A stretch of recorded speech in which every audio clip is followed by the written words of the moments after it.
పుట్టెను యోచించి బాలనగరుల పంపిణీ వృత్తితో బాలురంతా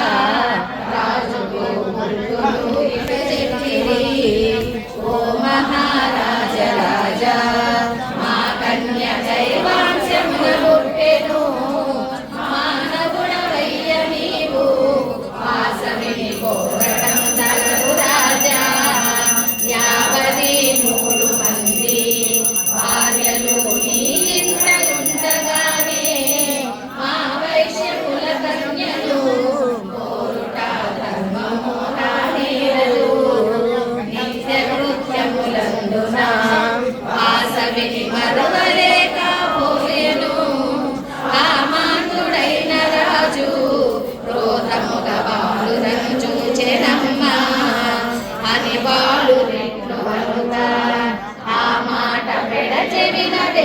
రాజు కన్నెర్ర చేసి తాను బిడ్డలను కట్టి కొట్టిందునెను